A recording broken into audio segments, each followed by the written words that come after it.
Hello and welcome to The Actor and the Engineer. My name is Paul James. I am the actor. And my name is Josh Knapp. I'm the broadcast engineer. Now, Josh, you said you were going to imitate me every time I did something different. Oh, no, that was last week. I was wanting to hear you. I am Josh Knapp. No, I do whatever I want, whenever I want. Nothing matters. There you go. Anarchy. That's right. All right, so let me start with this. I just want to say thank goodness for this movie that we're going to talk about today, Palm Springs. Because if we had to talk about, now we choose what we talk about, so it's not like we had to do it. But I mean, dude, have you seen the list of the last 5 to 10 movies we've talked about? Yeah. It's pretty heavy. Yeah. And I watched Fight Club twice that time.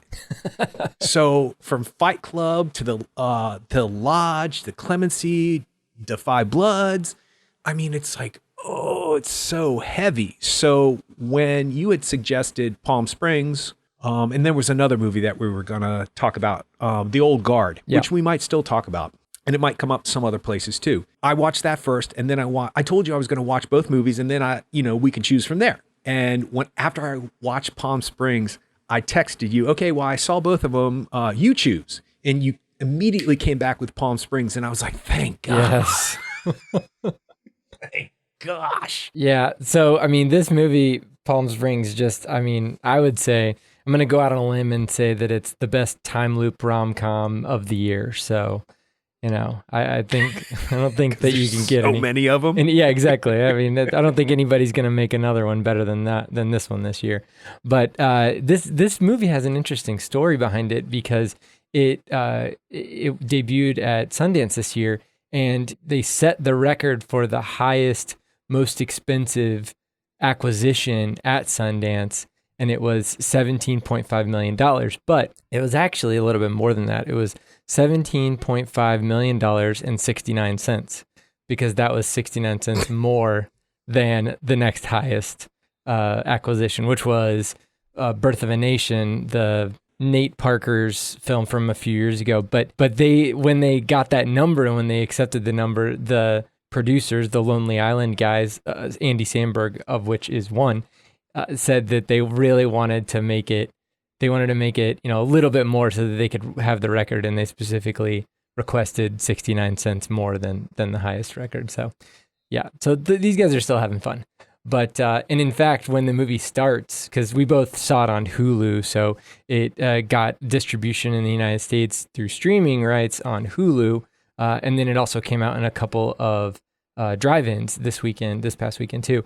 And so, but when you see the kind of title cards at the beginning, the producer cards at the beginning, one of them, I don't know if you noticed it, but it was Lonely Island Classics, and their logo looks exactly like Sony Pictures Classics. It's blue with white lettering, and it has kind of lines on top, on above and below it. And it looks exactly like Sony Pictures Classics, which is an arm of Sony Pictures, which does a lot of indie movies. So I thought that was really funny the way that they kind of did it. And the distributor for the movie in the drive-in theaters is Neon, which I don't know if you realize this, but not only did they release this film, they released Clemency this past year too.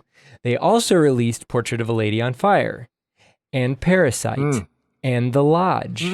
So these guys are kind of these guys in A24, they kind of are, they're hitting a lot of home runs for me. So I'm excited to see what else they're gonna pick up. But yeah, Neon is a pretty cool distribution company, and I think that they kind of pick. I don't know if they necessarily pay out money to have movies made, but they definitely are able to kind of pick a lot of these movies, because this movie was completely done and funded and all that stuff before it went to Sundance, and assuming that they were gonna get picked up, and definitely they did. And I think that it's kind of like you said, it's a perfect movie to come out in this kind of a time, this situation. I'm sure they didn't plan for it, but it was definitely fun for me to dig into this movie over the weekend, and I've definitely been thinking about it a bunch. So the movie is, like I said, available on Hulu. It's about it is a romantic comedy, but it's couched in this kind of high concept of a guy and a girl are in this time loop where they live the same day over and over again. And the guy's been doing this for a while, and the girl accidentally becomes a part of this. She actually accidentally starts reliving this day over and over again, and he has to kind of explain to her what's going on. So it's in Palm Springs during a wedding, and chaos ensues. The guy is Andy Samberg, and I don't know about you, but Brooklyn Nine-Nine is a constant at my house. So we watch it all the time.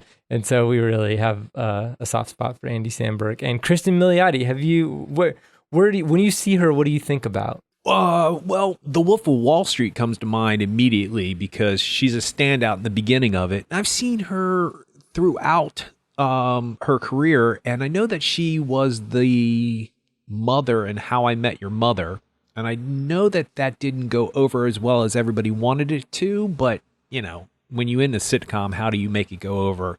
Yeah. They were saying that they brought somebody in at the last minute. And, did you see Fargo? The television show or the movie? The television show, second season with Patrick Wilson, Ted Danson.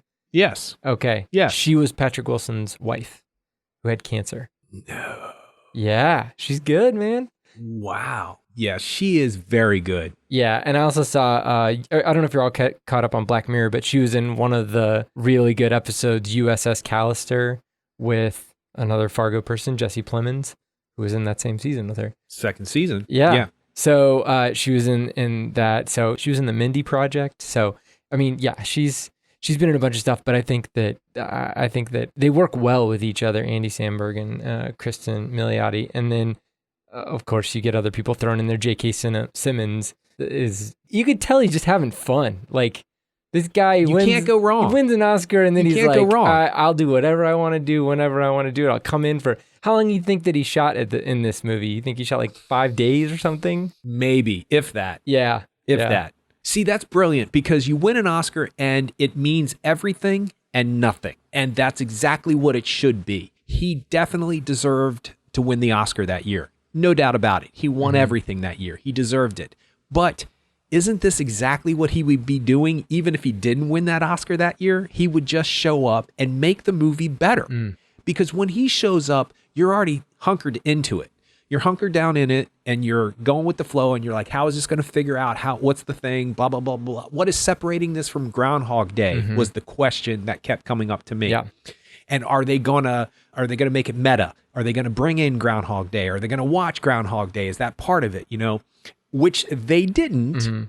And for a split second afterwards, I was just a tad bit disappointed, but at the same time, I was happy because it shouldn't be about that. It should be about what they presented. And it is different than Groundhog Day to a degree because there's a purpose for why, or there's a reason why they're in a loop.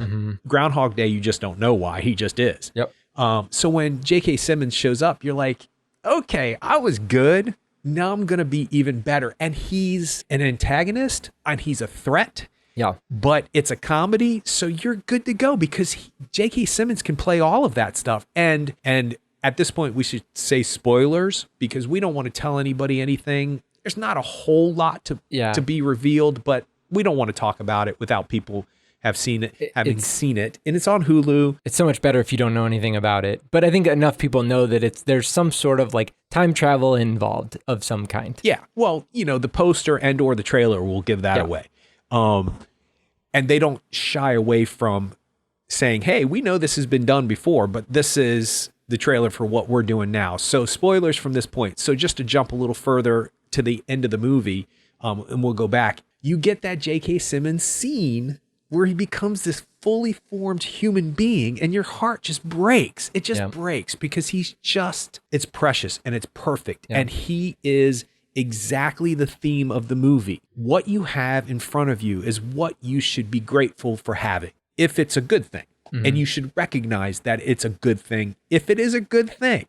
And even if it has a catch or even it's not what you want it to be, it's pretty good. And that's something that's that's what that whole scene is with J.K. Simmons at the end, all the way to his son watering his poop, all of that stuff. Yeah. That's just, okay, he's watering his poop, but Yeah. it's good. Good. It's a good Let him thing. do him. Yeah, he's good. Yeah. But that scene doesn't mean as much without the first kind of intro scene that we have with Andy Samberg's character Niles and Kristen Miliotti's character Sarah, and without him kind of saying like, you know, life is meaningless.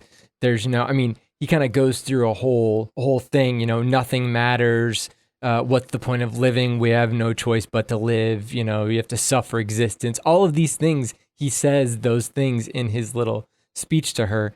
And so you get a beginning and an end for the character. It's a really well put together script. And as you were talking about not seeing Groundhog Day, I'm starting to realize that Groundhog Day is a great movie because it's somewhat out of time. There are certain dated elements, I guess. Just, I mean, the Sonny and Cher song is somewhat dated, but I mean, I think that song's probably still played on certain oldies radio stations and stuff. But there's, and just like the whole like television live news vans, I mean, working at a TV station, we rarely use our live news vans anymore, things like that. I mean, there's a couple things that are somewhat dated, but really that movie, the essence of that movie is somewhat timeless. And I think if they would have put Groundhog Day in this, they would have dated it to a certain extent because they would have been, I mean, yes, they have cell phones, but they really don't use their cell phones very often at all. So, I mean, they're kind of like purposefully trying to make this movie a little bit more evergreen and trying to keep the themes a little bit more wide, and I appreciated that. I thought about all kinds of things with this. I mean, we can kind of go through the plot if you want to, but one of the things that I thought about was the fact of it doesn't matter what he does to his body because it's going to revert back to like any kind of habits that he has are all mental habits. They're not physical habits. I mean, yes, they are physical habits in that he, you know, drinks a lot of beer, and there's a whole backstory to the beer that I just found out about like an hour ago, but they are discovered. I'm sure people have written about it. I just haven't gone deep into the crazy Reddit holes or whatever. But anyway, so the fact that he drinks beer all the time, it doesn't matter how many beers he drinks, tomorrow he's not going to have gained a pound, or he's not going to have, doesn't matter how many push-ups he does, doesn't matter how many pull-ups he does, doesn't matter, he's not able to physically change himself from day to day. And that's got to be some sort of a depression right there, where you're not able to change yourself negatively or positively physically at any day. But what that tells you is that your mental capacity is the only thing that can either grow or shrink. And for him, his mental capacity is shrinking. He's forgetting a bunch of things.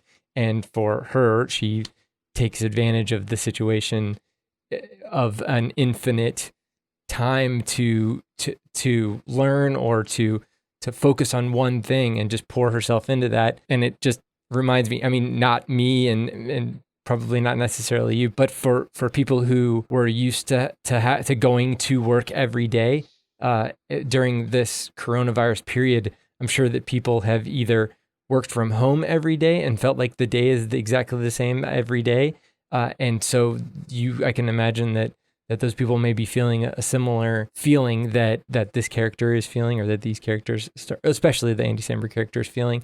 And I can imagine that, I don't know if it's a commiserating thing. They're like, oh man, I totally know what you feel like, Andy Samberg, except he's been doing this for God knows how long. That's the other cool part. We don't know how long he's been doing this. When you watch Groundhog Day, you see day one, and we don't know how many days there are from the beginning of the movie to the end. And in fact, there's been all kinds of theories on it took him 1,000 years to get to the point where he was able to master the piano and all of these different things that he does by the end of the movie. But with Andy Samberg, we don't know as an audience how long he's been in this, and he doesn't even really know, or he doesn't want to tell her either way. But it doesn't matter. That's a piece of knowledge that we don't have. And we didn't get to see him at the beginning. We just get to hear what he did at the beginning, and we get to see the Sarah character go through similar things that I'm sure he went through, just at an accelerated pace. So I loved I think the writing of this movie is amazing, and I think the performances are good all around, but I'm just super interested in figuring out how they put together the plot of this film. And I don't know if they could have shaved off anything else. They put in these pieces, these puzzle pieces that if you take one of them out, the whole story is impossible. I will say this. I do feel like when I go to bed at night during this COVID-19 situation, I work at home with my father, and meaning I'm his caregiver. That's my job. So my life has sort of been like this for a while. The difference is that it's now has parameters on it. It has boundaries. We can only do so much. We can't really go out. He's 83. I'm not taking him out to like a big crowded place. I'm not going to church with him. We're not going to church together.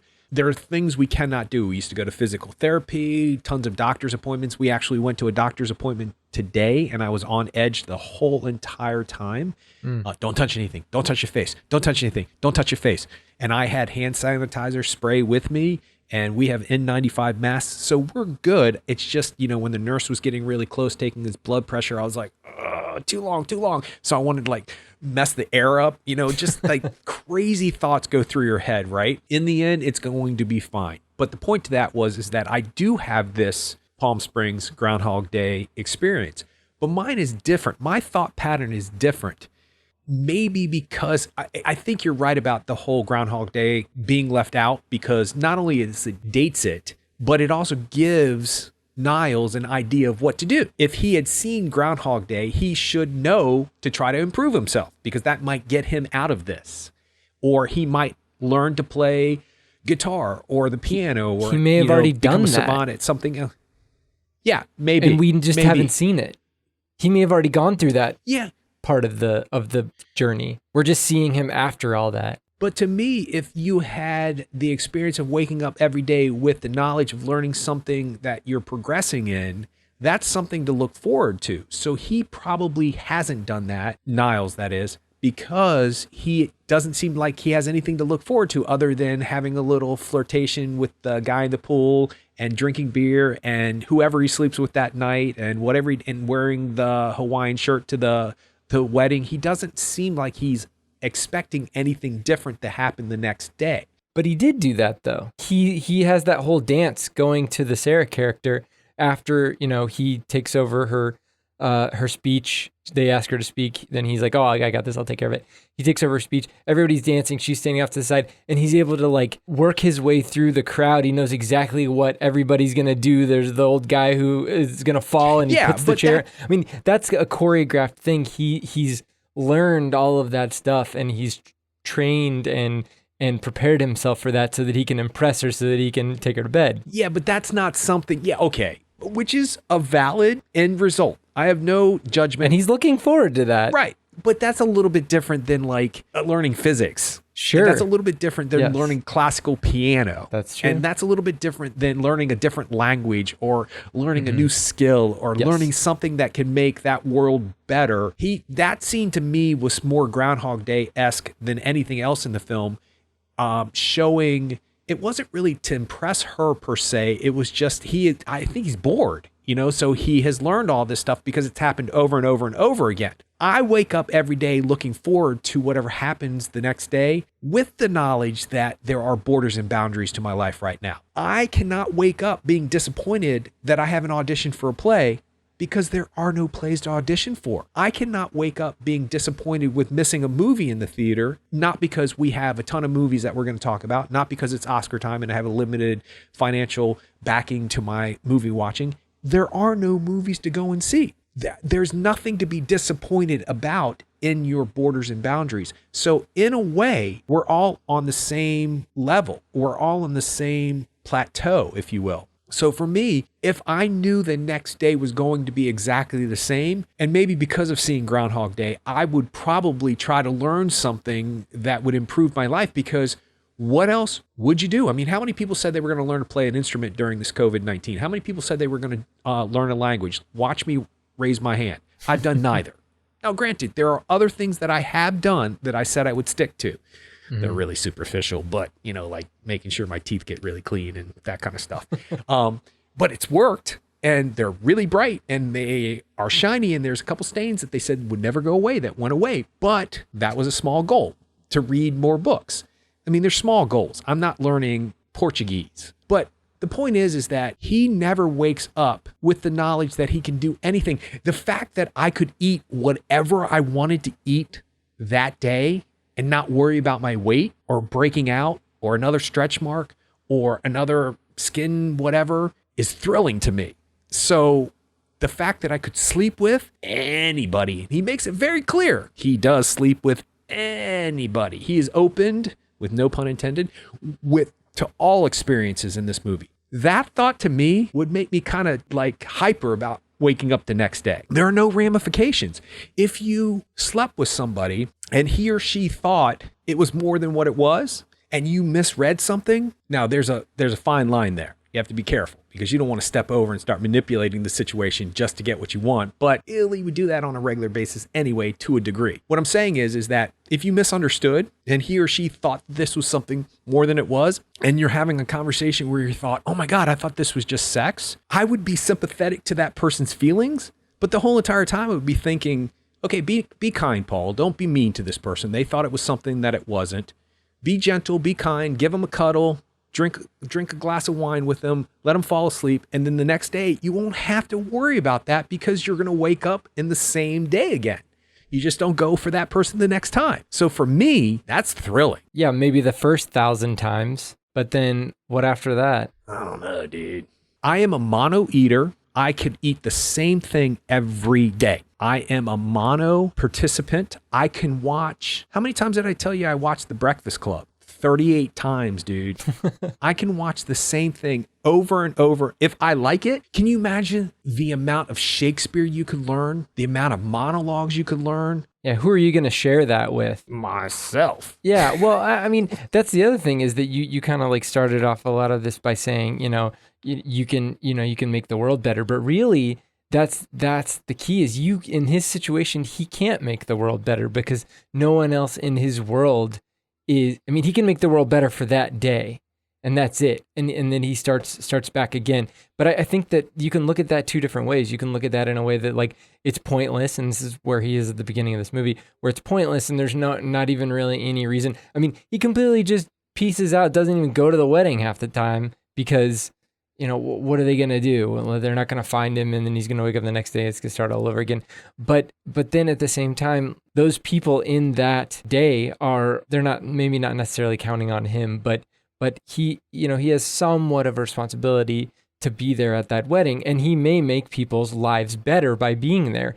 He may make, even when he goes to the bar, he may make people's lives better when going to the bar. So he does have the ability to bring joy and excitement and fun to other people every day. It's just that they're not going to remember it the next day because it starts over.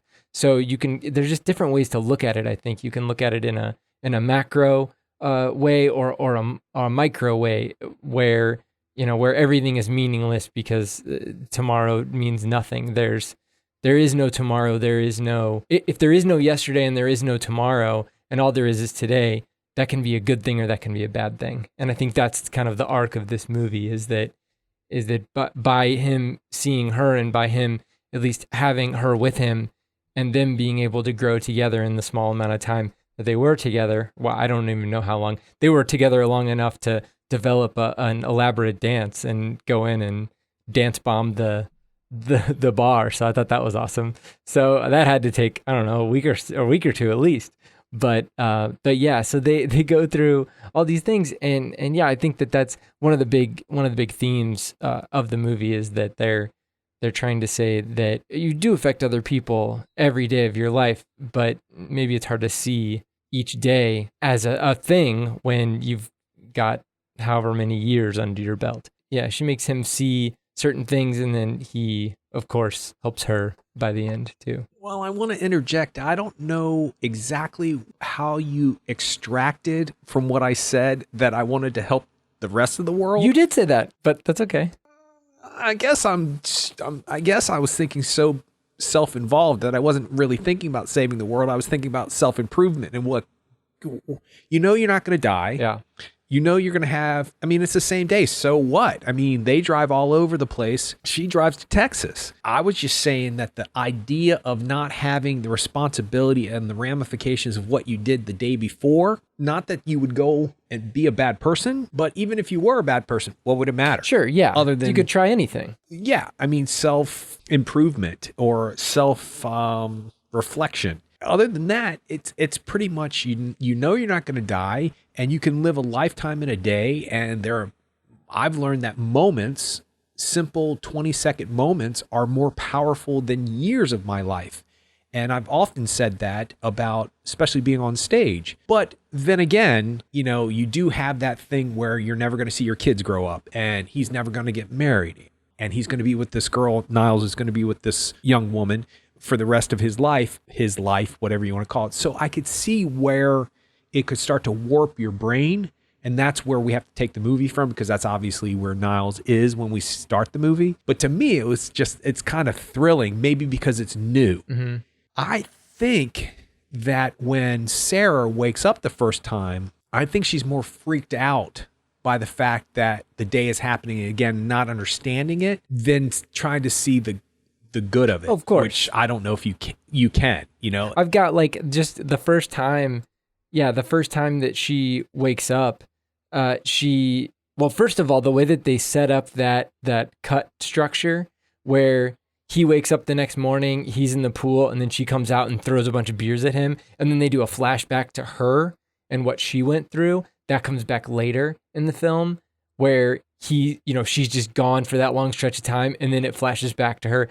Perfectly done. I mean, there's all these breadcrumbs that they drop in there in multiple places, and I just love that stuff because that is structure, but it's also structure for the sake of character, and it is better I think it's a better experience for the audience than doing like a split screen or something like that. I mean, split screens are cool in some ways, and if we would have done just kind of like a split screen where he wakes up, she wakes up, he does this thing, she figures out something's going on, and then, you know, they collide together, you know, that might be interesting. It could even be interesting visually, but it's not going to be the same as us jumping back and her going through. And also, I kind of rewatched certain scenes a second time. I don't know if you noticed when you saw it the first time, but the first morning she wakes up, she gets up, she looks at her phone, she hears the people outside, she looks outside, and then she looks at the bathroom door, and then it cuts. Oh, and then she's outside, and they're like, "Hey, we were looking for you." Da da da da da. Yeah, I did notice that. You don't see the bathroom door. You don't see the bathroom door. She looks at the bathroom door, and then later on, when she wakes up, later on in the movie, she looks at the bathroom door, and then even after that, after they have sex for the first time, well, quote unquote, the first time, then the dude comes out. Well, that explains why she wakes up on that day and is miserable immediately. I just put that together. That's why she's having anxiety about it happening, that particular day happening over and over again. Yeah. So there's that. I mean, and so, but as she goes through even her first day, when she attacks him, and then, you know, her sister comes out and trips and her teeth break, and that's a whole thing. That's when she goes back to the desert and just wants to go back through the portal again, and then she has to figure out that this whole portal thing is something that is generated that day. So that gives us, I mean, there's a lot of tropes that are used in this movie, but they're used really well. You've got the kind of like, what would it be considered, I guess, fish out of water or new, fresh meat syndrome. Like the person is brand new in this world and doesn't know any of the rules. So you've got the kind of like wise old sage, which in this case is Andy Samberg, who knows all the rules, knows exactly what you can and can't do. He's already done them all, and any questions he can field, even though she's going to want to go through these experiences herself, like crashing the car, all that stuff. And then the other thing you have is this rogue element, which we talked about, is J.K. Simmons. You've got a sense of, you've got a threat that's out there and could be coming after you at any given time. So, because otherwise, if you're in a completely safe space, there's really no impetus to do anything or even to be on guard. But having this kind of like just crazy rogue element out there ready to, shoot you in the back with an arrow at any given time. I mean, that adds another kind of layer to it. So yeah, all of those things kind of put together, we get all the exposition from Andy Samberg at the same time that she does. That's well done. And then we also get to see their relationship develop. And there's all kinds of stuff that, like, if you watch it as a person who doesn't know that it's a time travel movie until that first night, the first night when they go into the cave together, then there's all kinds of little things, like when he shows Sarah that his girlfriend's cheating on him, and she's like, I can do anything I want myself. And then he's like, yeah, you don't need a leg up. And then his girlfriend's like, pick my leg up. Yeah. And he's like, that was weird. And you're like, okay, well, geez, he's obviously got this whole thing memorized. So yeah, it's little stuff like that where it's so cool. I love it. I love all these little things. Well, it's clever on the side of clever, not cynical. Yeah. And that's what we need from a movie right now. There's no cynicism behind it. I mean, he is a cynical character at some point, but it's not too smart for the general public to understand. It's not overly analyzed to where a group of people only understand this film. It's clever without being cocky. And that's good, because I hate when films are funny and clever, but they have a way of like excluding people who don't get the joke. I don't like that. So this is, it's sweet. It's clever without being, demeaning, because you might not pick that up the first time. And then once you put that together, it might be much later on in the film, but that's okay, because it was meant to be there so you could pick it up when you pick it up. I like that kind of stuff. Yeah. So, I mean, I think that just the whole, her sleeping with her sister's fiance the night before their wedding is a good way, plot-wise, to get her to want to leave. Because the Niles character has been in this situation and he hasn't really had that kind of like super drive to get out of there, because he's tried a bunch of stuff, I'm sure, but none of it really works. But for her, there's this just incessant, like, she knows that every single day is going to begin with her reminding herself of what she did.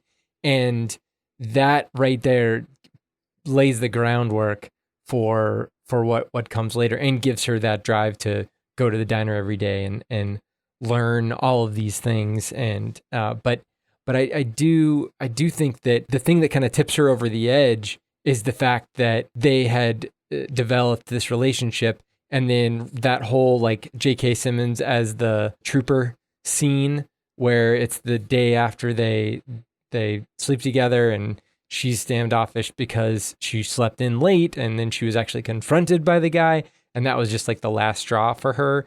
So she's just despondent and trying to, start something. But the fact that Niles tells Sarah that they have had sex a bunch of times and he decided not to tell her, I think that probably seemed like somewhat of a betrayal, but then also made her understand how incessant this life can be.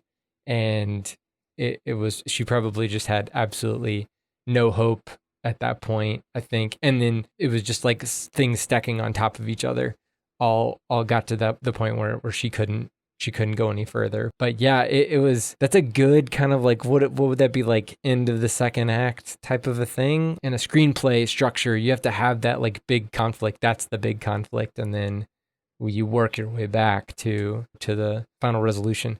So the dinosaurs. I wish I had a timer. I wish I could set it for as long as it was going to take before you can get to a certain subject in the film, and I could ding. It took 38 minutes, just because I was wondering how long it was. What did you think? I thought it was kind of beautiful. Yeah, and I see. I'm a Star Trek fan, so I've seen something like this to a degree where there's a movie called Insurrection, and it's not a favorable movie for a lot of people who are Star Trek fans, but I kind of like this movie.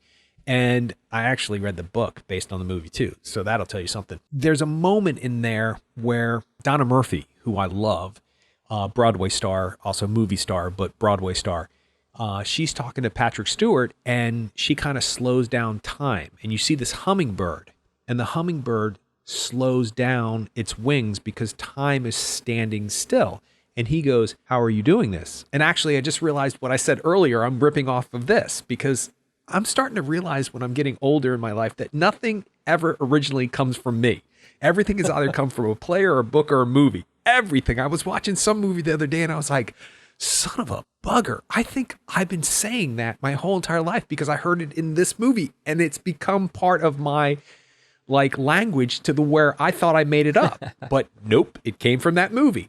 And I don't remember the moment I saw that movie and decided to steal that. Most of the times I will make reference. Anyway, in that movie, Insurrection, he goes, "How are you doing this?" And she says, "We've learned that a moment in time is more important than time itself. This one moment. So we've learned to slow ourselves down, to stop and smell the flowers, basically, to stop and enjoy the moment of seeing a hummingbird do what a hummingbird does." And if you've ever watched a hummingbird, it is fascinating. They are fascinating little creatures and they're beautiful and they do not slow down.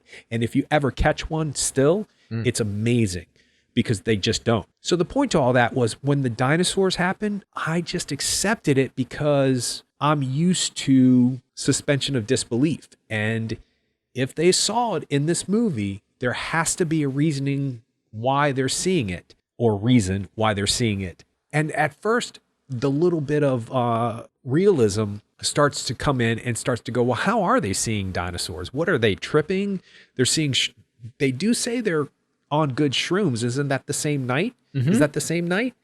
So it could have been a trip. It could have been, I mean, not that I have any experience with any of that, but I've never seen anything like that. You can read stuff into that. But I just thought it was one of those moments in a film where only those two people saw something. And that's a moment they get to share the rest of their life. Whether or not it's real or not real, tripping or not tripping, it doesn't matter. But then when you see them at the end of the movie, it's like, oh, that's sweet. That's touching. You're supposed to take time to see an illusion of something. The sky moving across rocks that make them look like dinosaurs. Mm-hmm.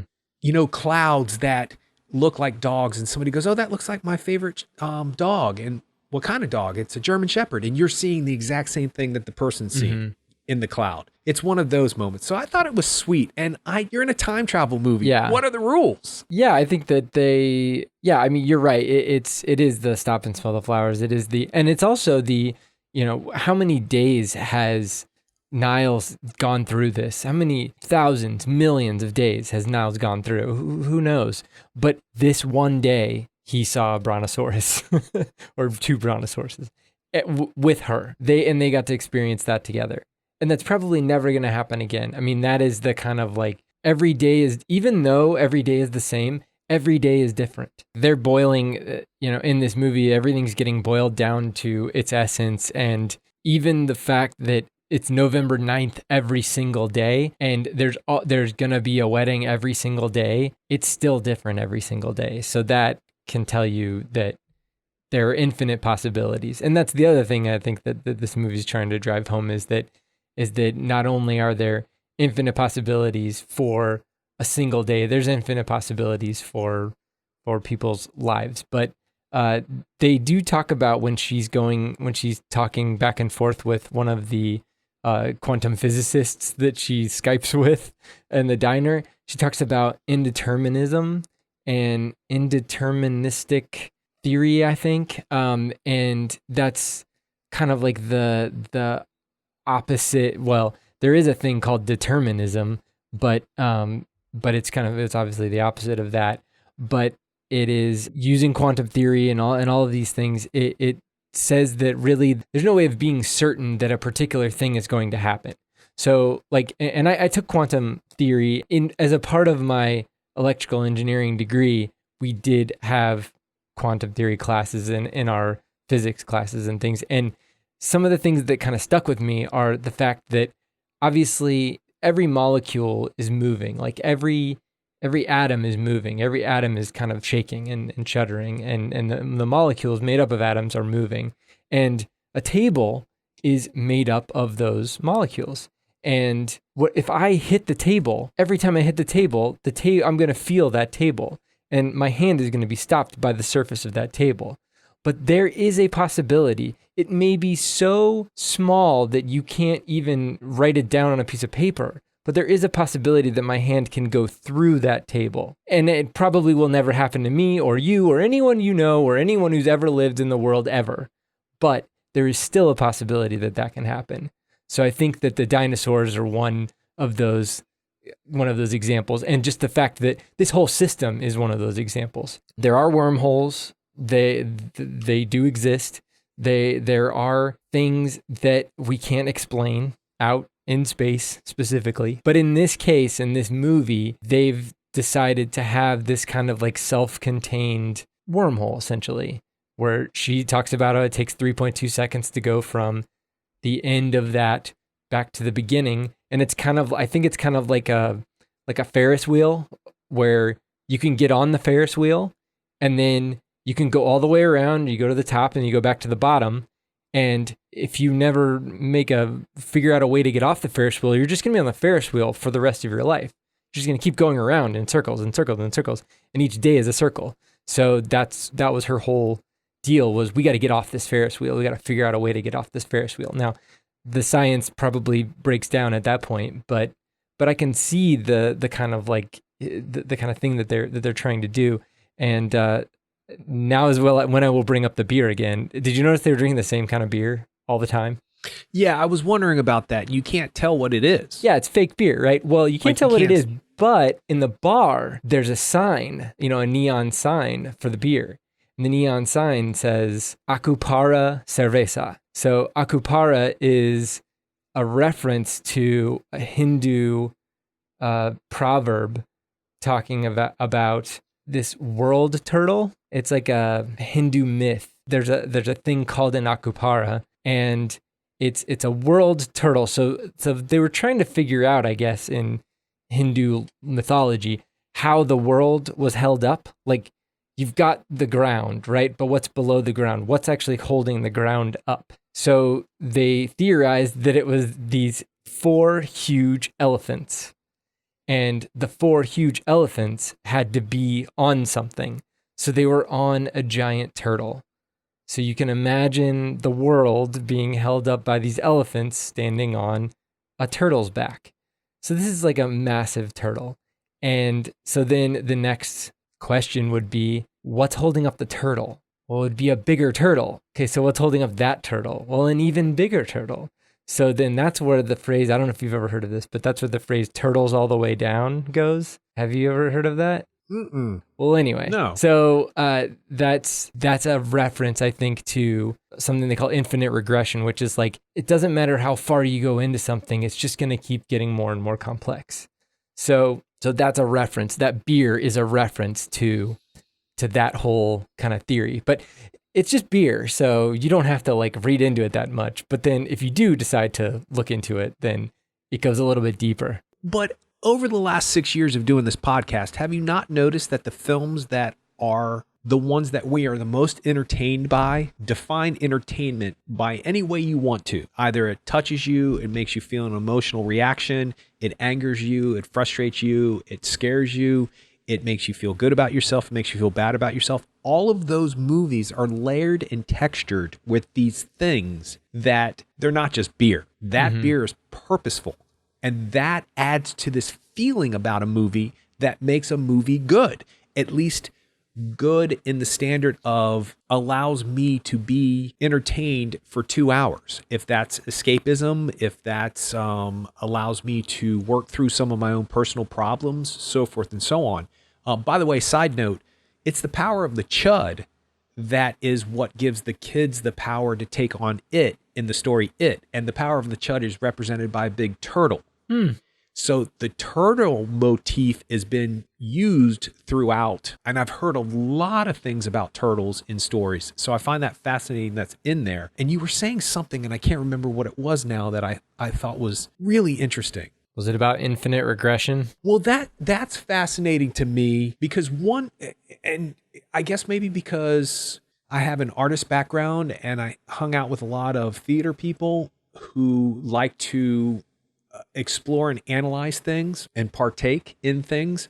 So we would always have these really crazy conversations. And I knew as many people who were interested in science as I did who were interested in the arts. And it always seemed to be like there was a fine line between the two because everybody's trying to analyze something to find reality. And even if it's, quantum physics, you're still trying to figure out this world by science. And you're trying to figure out this world by analyzing the script in this play and finding the truth. It's all about finding the truth. The long and the short of that is that I had a friend who told me that there was a theory, and I don't know if I got this right, that everything that's behind you really doesn't exist until you turn around.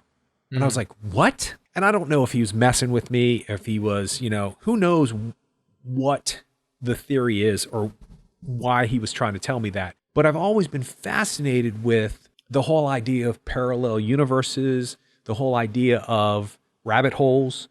And there's a play called Rabbit Hole where something very devastating happens to the two lead characters. And the person who causes the event to happen is a younger person, a teenager. There's a movie with Nicole Kidman that's based on this play. Directed by... Yeah, isn't it John Cameron Mitchell? Yes, exactly. Directed by him. In this play, Rabbit Hole, the Miles Teller character who causes this situation to occur says that he tells the Nicole Kidman character, the main character, that he's written a comic book, basically, and it's about the idea that there are rabbit holes that allow people to live infinite different amounts of life. So she is actually, spoiler, relieved that in one of these rabbit holes, in one of these different universes, this huge thing did not happen. That this tragedy that she's going through in this particular universe didn't occur in all these other ones or only occurred in so many. Mm-hmm. And it actually comforts her. So my mind is not scientifically inclined. I can listen to what you're talking about and hear it and understand it, but I'm not attracted to scientific things. So my mind could not sit down and learn physics. I guess if I had 1,000 lifetimes in one day, maybe I could. There you go. But I do understand what you're talking about when they talk about these theories. Mm-hmm. So I find that fascinating that this movie that could have been just a throwaway rom-com has been woven together so tightly with all of these ideas and theories. So I just find it fascinating that these movies that we watch, they're rich and they're textured and they have these levels to them that are above and beyond Hot Tub Time Machine. Although I do like that movie. I'm not dissing on that movie. I'm just saying that, that's a time travel movie too, on the same kind of level, if you will. And it is in the end, it's a sweet movie and it's done well for what it is. But Palm Springs has this texture to it. Yeah. These people are learning something about themselves. Yep. He grows and learns. And you were asking if it was a fish out of water. I think that is the proper term. Mm-hmm. But this goes back to an old narrative that we've been doing since the Greeks. Boy meets girl, boy loses girl, boy finds girl again. Yeah. It's the same story over and over again. It's just in a time travel. Yeah, the fish out of water thing is, I think it's more of like an exposition dump thing where you got to get a lot of exposition, especially in a high concept movie.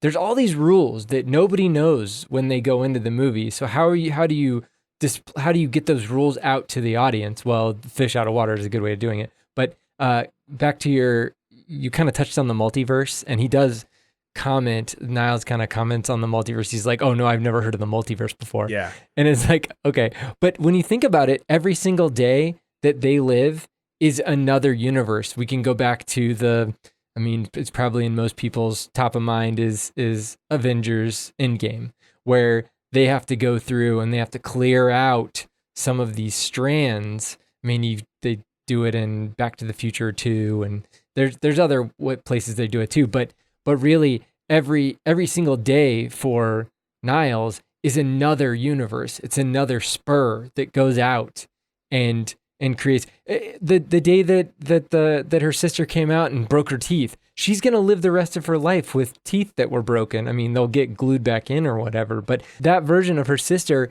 is going to have lived that experience for the rest of her life.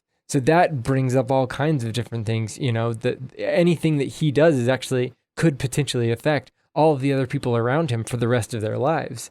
But he's not seeing what that effect is. So, I mean, yeah, that's a whole nother level to think about, is that the people you come across every day, you have the ability to affect them positively or negatively, potentially for the rest of their lives.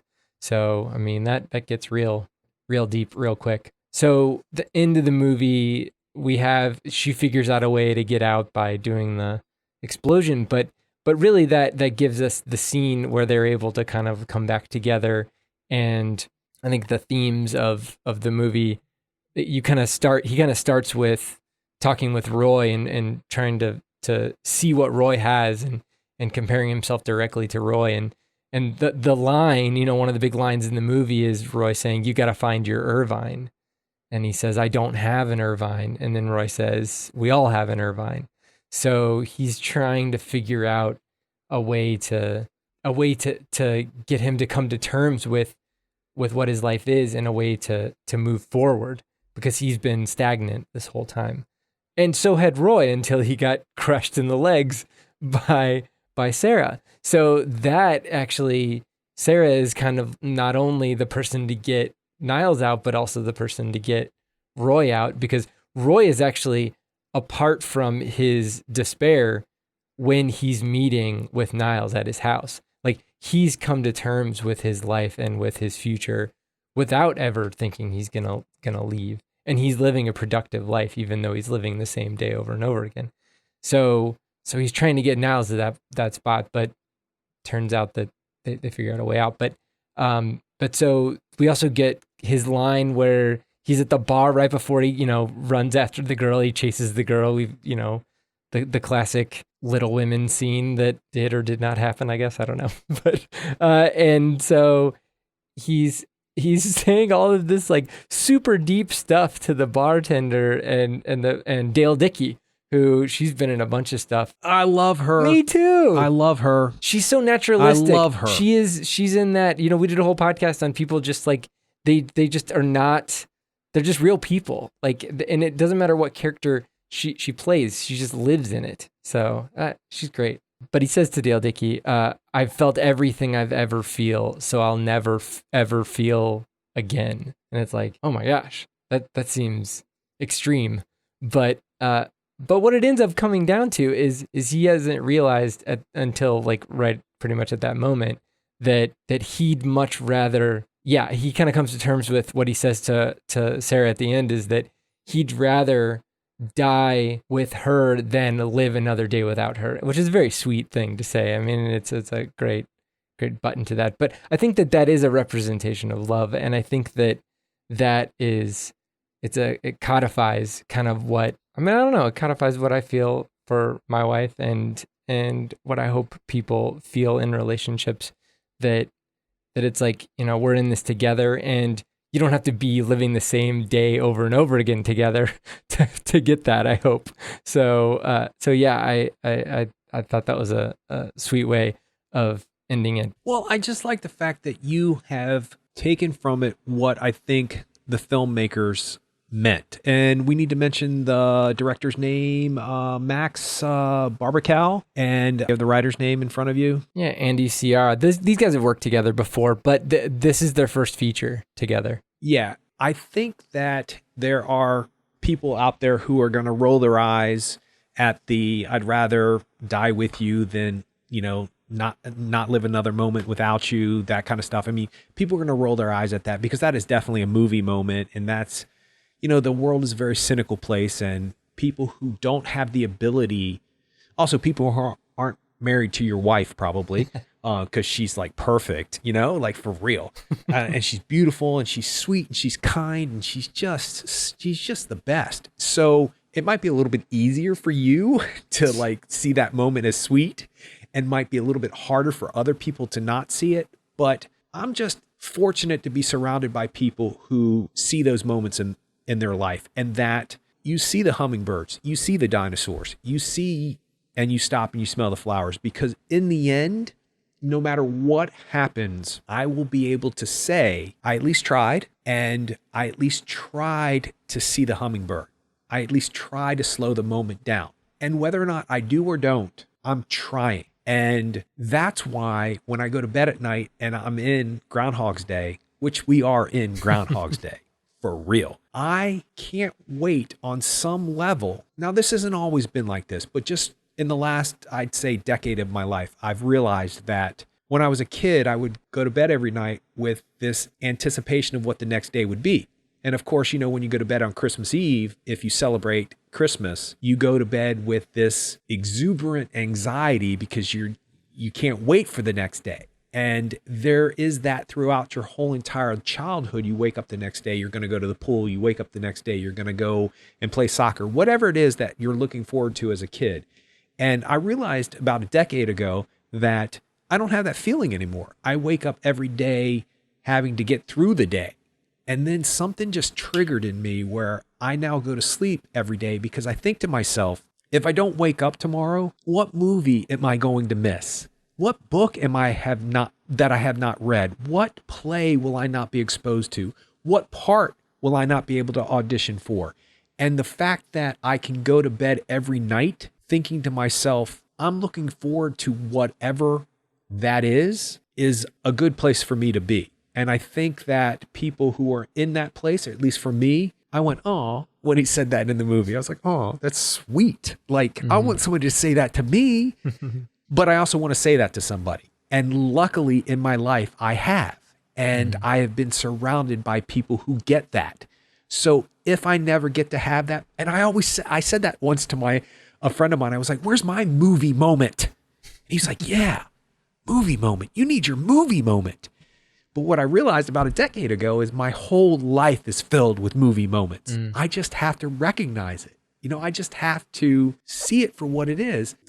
A small little example that happened tonight. I order groceries online and have them delivered. One, because it's convenient, and two, it's safer. And I accidentally reordered everything from 3 weeks ago and then ordered more stuff, but didn't really realize it until after it was paid for. But, you know, I didn't pay for it, so it wasn't something that was sticking in my mind. And when I said, hey, Dad, I doubled up on food, he said something along the lines, I didn't hear it exactly, but he was like, double mint gum, double the pleasure, double. And he started singing that song, and I just started to chuckle because he wasn't concerned that I spent this amount of money. He thought it was funny that he could sing this song. And I stopped and I laughed and I looked at the table with all the fruit on it that was double the amount that we got from the last time. And I thought, double the pleasure, man. Look at what we've got. You know, like, you know, there's a split second when we got the food tonight where I was like, I hate putting groceries away. But then I thought to myself, what? Shut up. Like, you have this amount of food to put away. Yeah. The amount of people in this world who don't is enormous. Don't ever be upset that you have to take the time to put food away, you selfish little brat. You know, like, come on. There are moments like that in life. It's just, we have to see them. We have to recognize them. So whether or not the dinosaurs are real or if they were tripping, to me, they were real. Because at the end of the film, you see them again. And that's a representation of just what we were just talking about. So, I mean, it's a sweet movie. Yeah. It's a kind movie. It's a gentle movie. And you can just watch it and get so much out of it, but watch it without having to worry about like getting burned in a hut in a bear suit. Yeah. So, you know, there's sometimes where I can't do it. You know, I can't do it. You know, I tried to listen to the Midsommar score at work, and like I was just like, I feel this like sense of dread. I feel like somebody's behind me and they're just like waiting for me. And I was like, I got to change this. Well, you remember when I went and saw Hereditary? Do you remember when I went and saw it? And I kept thinking there was somebody crawling down the aisle towards me. And that if there was ever a film that would happen in, it would be this. Yep. Now, granted, there's the flip side of everything that I was just talking about. My suspension of disbelief is so strong. I am psyching myself. I mean, I turned my phone on to turn my flashlight on a couple of times to look down the aisle during Hereditary. Oh, man. Luckily, there was nobody around me and I didn't disturb anybody. Wow. But, you know, there's darkness in this world. Yeah. So that brings us back to what we were talking So about. I did want to talk about time loop movies, though, because we talked about Groundhog Day a bunch because it is a comedy and it is a time loop movie. But there's a bunch of time loop movies out there. When I started looking into it, just like the movies that I own, like Run Lola Run, Time Crimes, Edge of Tomorrow, Looper, Source Code. I don't own, but I've seen the Primer. Primer. I kind of saved that one, but yeah, that one. I think that kind of is a different level for me, but yeah, there's a lot, but really a lot of those movies, Primer's different, but like Source Code, there's a reason for these loops. Looper, there's a reason for these loops. Edge of Tomorrow, there's a purpose. I think Edge of Tomorrow actually did it really, really well, and you do get that feeling that the Niles character has but there is still a drive, whereas Niles has gotten past the drive stage and has just ended up in the he's ended up in the hopeless stage when we see him first. Edge of Tomorrow kind of is really tight when it comes to that. But Time Crimes is, speaking of tight movies, Time Crimes is a really tight movie.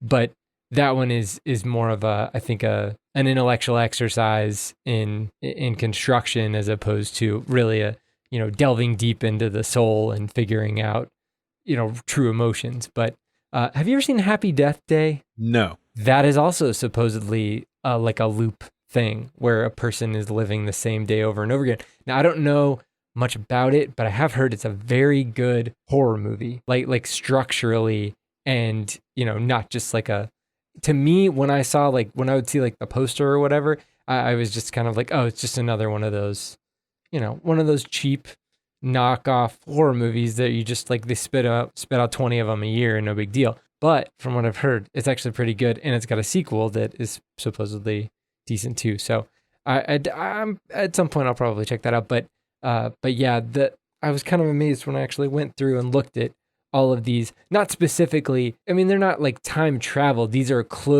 somewhat closed loop movies where they have a similar premise that this movie has, that Palm Springs has. So, but I did feel like when I was watching the movie, I felt like it was new and interesting and engaging and not rehashing the same thing that we've seen in other films. So that's cool. And that's a tall order with an original story. Yeah, I agree 100%. Yeah, I think that's why they ended up making the film. Yeah, definitely.